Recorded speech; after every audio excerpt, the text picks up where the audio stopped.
Okay, we're going to give you another interview of one of the Royal Ministry members who's been around a long time. And we're going to keep this impromptu. We're going to just go ahead and let it roll with no script. First of all, we'd like for you to introduce yourself with your Royal Ministry name, your spiritual name. I'm Isa Dinelli Marenti. Oh, great. Okay, and how about your slave name? Joanne Adams. Okay, great. Thanks, Joanne. You've been around this ministry for quite a long time, and I want to ask you right now, how did it all start for you? It was quite fascinating. I was living in Chicago. I met a lady from St. Louis who knew Prophet Jaunta Ja'u, who was Glenn Rogers at the time. And we met at a church service. And I just felt led to speak to her, and we talked, and she wanted me to meet her friend. And I called him over the phone. I was impressed by what he had to say and what she had said to edify him, which, all panned out to be the truth. And I've never looked back. So you heard about me from a person that was pretty prominent at that time, because she was doing a lot, right? Right, a former news anchor in St. Louis. Okay, all right. So how did the conversation go? How did you go from meeting her? Where did you meet her anyway? It was at a Unity Church outside of Chicago in Oak Park, Illinois. And God led me to speak to her, and being kind of shy and withdrawn, I thought about it. When I turned around, she wasn't there, and then someone tapped me on my finger, and I was like, "It's her!" And it was little coincidences like that, So I don't normally just invite people back to my house, but I was living walking distance, so we walked to my home. We talked forever, and then I think in that same setting, she called and put you on the phone. Okay, all right. Okay, so what did she tell you about me? Because this is not a thing to edify a person. This is about what has really been happening, and let people, judge things for themselves. So what did she tell you about me that made you want to even contact me? She said that a man in St. Louis had a gift of prophecy. And I'm an open-minded person because of experiences that I have had over the years. I don't put you in the category of a psychic, but I had spoken to two in my life. Also, I knew that there is more to life than what meets the eye, because while in college, I had what you would call now an out-of-the-body experience, where I actually left my body and saw myself in the room. So I was very open-minded to seek advice further on some of the things that I had experienced in life. And I felt very comfortable when I spoke to you on the phone. But she had told me how where you had given her advice on her getting a master's program, I think in California. Also, a lot of people want to know about love life, and you had told her how to write a letter to a specific musician who was popular, and he had responded. He was actually a singer. Yes, a singer. Yeah. And other stories, but I knew she was telling the truth, and she had a beautiful personality, and, I trusted her. Trusted her explicitly. Okay. So you have been seeking something different in your life. Yes. And I think you were with what was the name? Buddhist? Were you all Buddhist or what? I had studied Buddhism at one time, but I was actually at a Unity church at the time. And one thing Unity teaches you is the power of the mind. And I had prayed, to meet someone, not knowing that you would be that person, but I feel like I had visualized our relationship and our crossing together. And I'm still a believer in I am and a lot of things where you can, manifest something in your life. All right, now let's get to some of the prophetic things that you've heard me say over a period of time. 30 years. 30 years. All right, let's go back. You at one time had a J&J restaurant. I think it was in Oak Park in Chicago. Right, J&J Fish. J&J Fish. And at one time you were trying to get open. And when you were trying to get open, you called me in a panic. Yeah. At that time, I was here in St. Louis, and you were panicking because you couldn't open the shop up because the refrigerator didn't meet code. The water heater. The water heater, okay. So you asked me something. You know, I do see a lot of visions all the time, and this is not hit and miss. So you asked me something, and I'm saying, that time I said, Joanne, what can I do to help you? I'm in St. Louis. But then I told you I saw something. Now, what did I say to you? That was really remarkable. I was waiting for the health department to open up my business, and the hot water heater was not working. I didn't even know where it was. It was up in the ceiling of my unit, and it was a German weird brand no one had heard of.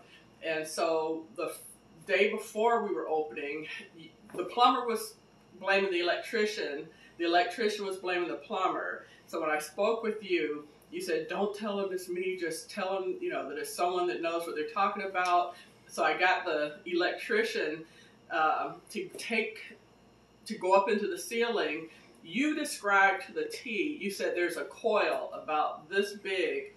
And I told you I saw a coil, and I told you, if I recall, ask the man if there's a coil anywhere in that he's looking at. I didn't even know what he was looking at. Right. So he went up there, and he found the coil, and the coil was defective. And the other thing, he came the next morning, and we only had a few hours because this was on a Friday, which is the biggest day for fish. Chicago traffic going from where we were up to the North Shore was like ridiculous traffic, and it was almost impossible, but you said, do it. And I said, okay. He got in his car, he went up there, got the coil, got back in time. The other miracle is the health department, they don't even come out on Friday, and if so, you get maybe one person. I had 2 inspectors to come on a Friday, right before like maybe 3 o'clock, something like that, and the guy put the coil up there just as it was seen in your vision, and the health department just patiently waited, tapping their fingers until the water was hot enough, and they gave me an okay, and I was off to the races in business. But it was just the biggest miracle because none of them knew what was going on, and I totally trusted the gift. And the gift told me exactly what to do with no problem. Even, you know, to tell the man to go up there despite, you know, him being at home. And he was like, okay. Okay. So I remember whispering on the phone. I told you, don't say anything about if somebody's got a gift seeing something spiritual because they'll think you're crazy. Right. I just told you to just ask them if there was a coil. And in fact, I'm learning something today. I thought it was a refrigerator. No. I just know I saw a coil, but it was a heater. Okay. All right. All right, so that ended up panning out. Here's another. Let's go to another one. We won't mention the lady's name. Mm-hmm. But you and I were riding around the Dan Ryan, and you were telling your girlfriend, don't mention her name, about the gift that I had. And all praises go to God Almighty. Mm-hmm. Allah has given me the ability to see things, and I just want to help people. But I want them to know this is real. This is no trying to pat somebody on the back, vanity stuff. So your girlfriend was in there, and it came on the radio, if I recall, about Michael Jordan's father was missing. Right. And you asked me, you said, well, why don't you use your gift and try to find out? And I'm like, getting ready to get on that Dan Ryan. I'm like, Joanne, please. You know, and your girlfriend was there, and she was kind of like quiet. I don't remember what she said. But then what did I say and what ended up happening? Yeah, she also worked in the media. I won't say her name, but she was, you know, had an inquisitive mind, and, you know, so you gave details about the circumstances surrounding Michael Jordan's father's death, and the details had not been revealed in the news, and it had something to do with his jacket. This was 30 years ago, but... Well, let me back up then. Okay. Let me help you, too, because I remember... You asked me, I said, first thing that came to me was that I said, I think it's too late. I think his father's dead. Right. Because they came and said he was missing. Correct. And then as we drove a little bit, I said, I see a coat. Mm-hmm. I said, it seemed to me that I see his body somewhere, and it's like by a body of water. but the coat is missing. And that all became a part of the actual events when they found his dad, that his body, his coat was missing. Right. All right. Everything panned out exactly as you said. Numbers of things. We could go on and on and on and on and on. I mean, you ended up, when you came to, oh, what about the guy that was the radio personality, the one that had the dreads and so forth, looked like Milli Vanilli? Don't call his name.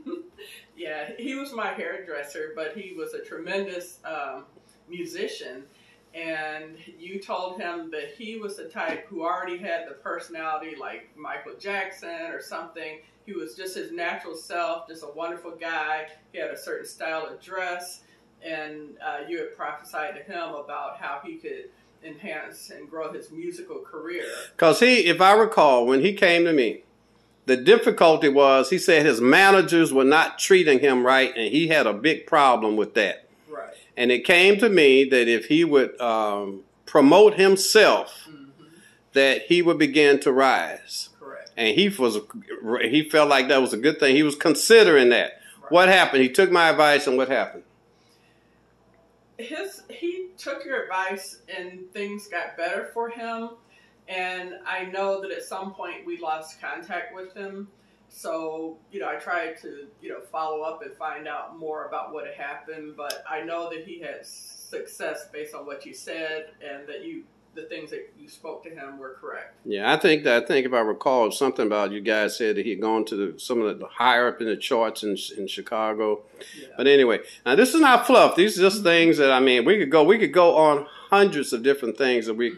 Is there anything that sticks out in your mind that was spoken? I remember when one day when you tried to relocate back to St. Louis, I was driving near Hazelwood, and I saw a vision of this house. Right. And at that time, you and your daughter had a rough time because you were sleeping with a friend in Bellwood, and you guys were not homeless, but you were having a rough time because things were going pretty rough. Well, go ahead. I think that was just temporary. I was staying there because I was in the process of moving, and I needed somewhere to stay for a while. And my girlfriend owned the building, so it's not like we were homeless or anything like that. Okay. That sounds bad. It sounds bad. We actually had a beautiful 2-story apartment and a brand new Ford Explorer. But there was a time, but you told me, the way I remember it, that you saw a vision of a house, and if I acted on it right away, that you saw that I would be able to move into this house, and I did. I don't know if you said that my family would help. Let's back it up, because I remember calling you, and I passed this house, and it came to me that if Joanne wants this house, I will help her to get it. That's what I heard. And not me, but that God would help you to get it. Right. I called you from a payphone. I remember it was a Bank of Nations Bank or whatever the thing, around the corner. You talked to the realtor too. And I asked you first. I said, would you like to try to get the house? And you had a lot of things tied up in your restaurant and so forth, but you did. And so it was a beautiful home in Hazelwood, parked right in the back. Right. What happened in the bottom line? Did you get it or not? I lived there for close to 15 years. 15 years, okay. Okay, and you've had a couple friends of yours. One was a pretty prominent St. Louis radio female.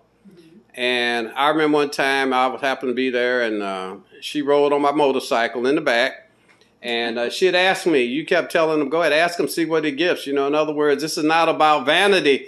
Just try. So she finally did ask me one day, after seeing her many times, she finally asked me, well, what I thought, because she was in a relationship, right? Yeah. And I remember pulling over on Natural Bridge and Hanley at the old McDonald's. And I remember telling her right then and there, I said, I really don't get a good vibe about that relationship. And I really think this guy can hurt you. I've never met him, right, but I feel led to tell you to be cautious. What did she do and what happened?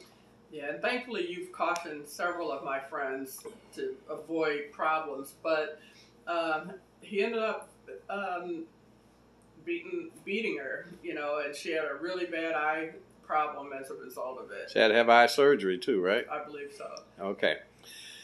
All righty. Let's see. So there's just a number of prophecies and things like this. let's jump ship from prophetic things. And, oh, no, we can't jump ship yet. When you were living in O'Fallon less than maybe 4 years ago, you wanted people to know that, hey, we've got a person here that's got a gift, and let's use the gift. So you had people to come to your house, very prominent people. O'Fallon, Illinois. I mean, some prominent personalities. Right. What happened when they came? Yeah, I was living in O'Fallon, Illinois, and I offered for my friends to come and to have a prophetic session with you. And I actually did it more than once, but every last person who came said that you were 100% on point. And they were just smiling, and I never share what is spoken. You know, that's up to the person to share, so we gave people the opportunity to say it. And these were prominent St. Louis people, male and female, and they came, and everything that you said, they were just bubbling like kids. They were so happy. Yeah, see, I want people to really take advantage of. In fact, I've got a new agenda, and I'm going to talk with some of the members about it, where I'm going to go through again just stopping people on the street. And I think that regardless as to what they do later, we're going to let them know, you know, that they can be helped and so forth. What is it about, oh my goodness, the Royal Ministry Daily Prayer? Let's see. We won't get into that. But we have a list, a book of called imprecatory prayers, and we won't talk about the Royal Ministry Daily Prayer, but let's go to something else. A number of the prayers that we have are designed to pray that people would, that God would begin to move and to defeat the evils that are out here. Mm-hmm. What is it you like about this ministry? There's a lot of ministries out here. Why do you spend your time around here? I've seen hundreds, maybe thousands of prophecies and people in situations over the years. I was even thinking of myself when I... You mean prophecy that came from me to the people? True. Okay. And you've never lied to me once in 30 years. But I even had surgery, and not get all into the details, but you told me exactly what was going on, and I verified that and had the surgery because you said if God can reveal it, he can heal it. Well, tell them about it in a synopsis. Go ahead. Well, you said that I had a tumor, and you said it was the size of a grapefruit. You know, I don't mind sharing that because it might help somebody out there, but you said go to the doctor, and I went to a prominent black female OBGYN at Barnes, and she verified it, and she took out a little tape measure and, you know, the size of the tumor and said that was the problem. And I went to the surgery smiling. I took you've probably talked over the years about transfer factor. I told them this, look, I have to take this because I feel more confident with that, and they approved it because it's in the physician's desk reference. But long story short, the surgery went great, and I had no complications whatsoever. So when I met you and you asked me, you were telling me you had stomach pains. Yeah. And I told you I saw that you had something like a tumor. And I asked you to go to your doctor, and exactly that's what the doctor said. And the size of it is about the size of what I said. Exactly. All praises be to God Almighty. Okay. All right, so these are the kind of things that are happening, people, and this is why. Now, what about the way that I teach? I mean, is there any difference between what I teach and what you hear regularly? Now, we're a black people, and I teach for all people to benefit, but I don't ignore the ills that have been done to black people. Your parents have, your dad was a prominent physician, and your mom very prominent. In fact, they named a wing of the hospital after your dad. You come from a family in North Carolina. They had their own business there. And, you know, so you come from a very cultural, black family that's deeply rooted in culture, black culture. Right. So how has this ministry and the way that I teach fit you in your life from where you have been born and your family roots?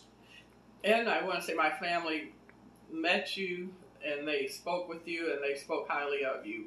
But I am a very pro-black person, and I get that from both parents. And this is the most pro-black ministry. You know, you don't have to be anti-white to be pro-black, but this ministry is very pro-black. And I've always wanted to do whatever I could do to enhance the black community. And I've learned so much over the years that I've shared with other people. But you there's no one that even can come close to where you are, not even 5%. Even, you've got a lot of well-known ministries out here, black and other nationalities. They don't come close. Maybe the Nation of Islam might be a little close, but nowhere close.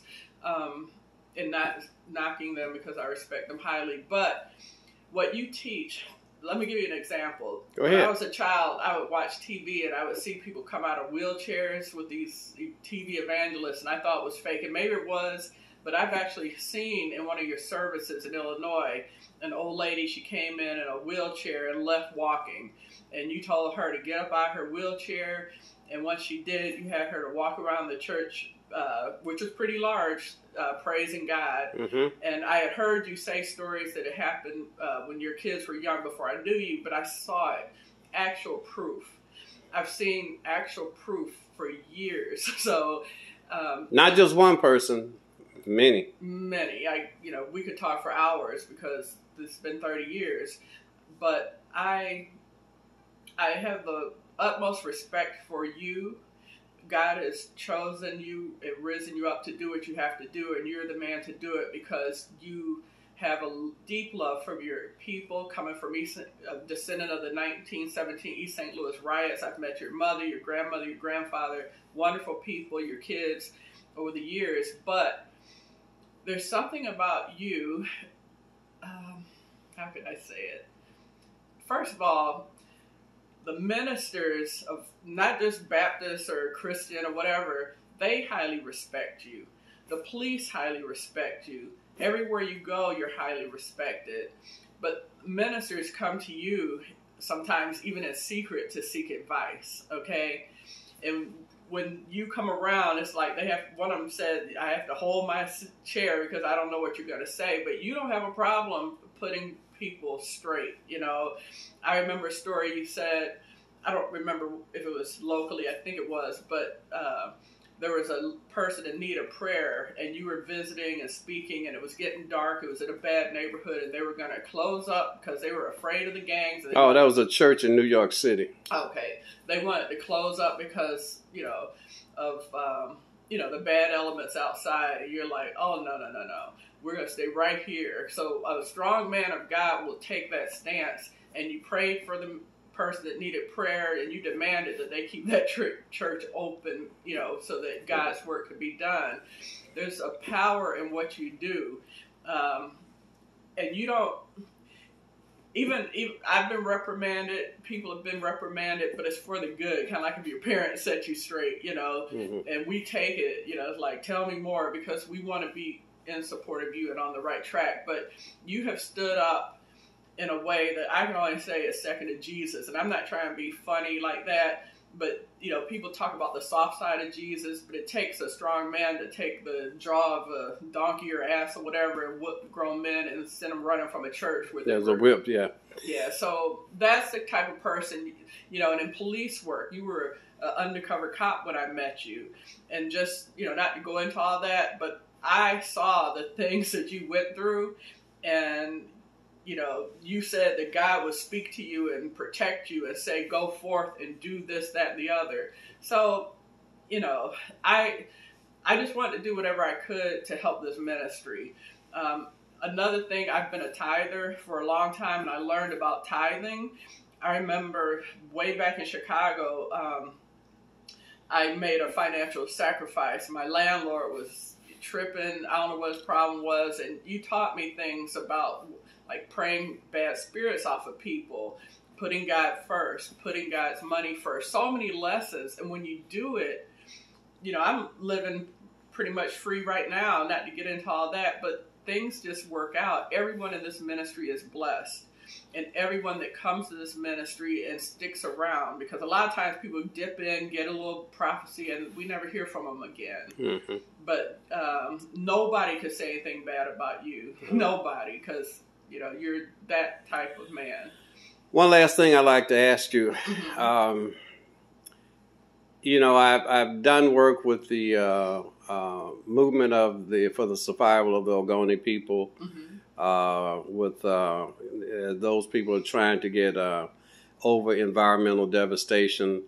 And what did it do for you to know that a group from Nigeria that's recognized around the world would ask your minister to give the keynote address in their most respected day of the year? And that was the celebration of the birth of Ken Saro-Wiwa. And I was in this ministry when you first met. First of all, they knew that God had sent them to you because of the way that you met this man, and you can elaborate if you want, but we won't go into all that.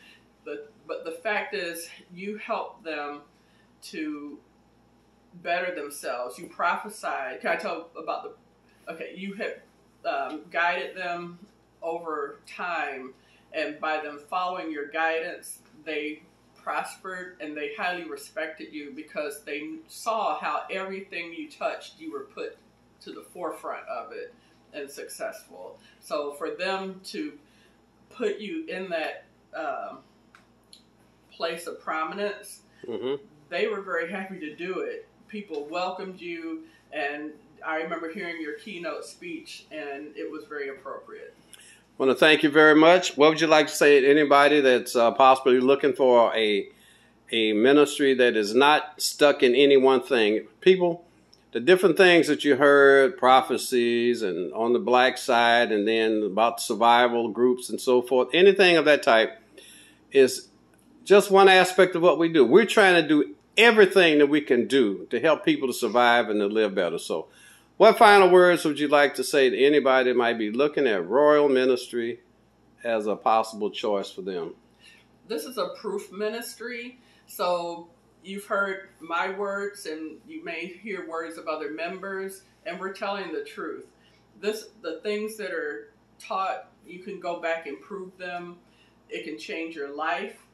This is a man who can talk to you about your health, your wealth, your future, your past, the universe. You know, I became a sci-fi fantasy writer because, you know, it was prophesied that I'd write a book way back in Chicago, and sure enough I did, even though at the time I was a little, you know, didn't know you that well. What's the name of the book that you wrote? It's called Visitors, The Battle of Great Mound City by Oh, great. Isa Donnelly. So, but my point is that these things inspired me, and the things that we have said can be verified. But if you want to change the family, if you want to improve your family, if you want to find the truth of what God is leading this minister to tell you or your friends, organization, it is the truth. Sometimes the truth is hard to deal with, just like our parents or somebody might tell us something. It might take you a moment to let it settle in. But truth is truth, and it will always benefit you. And this is the most real and the most powerful ministry that you will find. Go ahead, I'm sorry. In the United States. I've got a question for you. Do you think I'm all about self? You think I'm trying to promote self? Not at all. I appreciate you because you are not a minister that can be bought. You're not a minister that will just tell people what they want to hear. You're not a minister that's just trying to get a better ring, a bigger car, or improvement on the church, you know, another wing. Right. You're in the trenches, and we're in the trenches with you because you know, you're just doing a wonderful job, and we see evidence of the things that you have done and the prayers. Everything has worked out wonderfully. All right. Well, thank you. We have heard from Isa Donnelly. Joanne Adams, thank you much.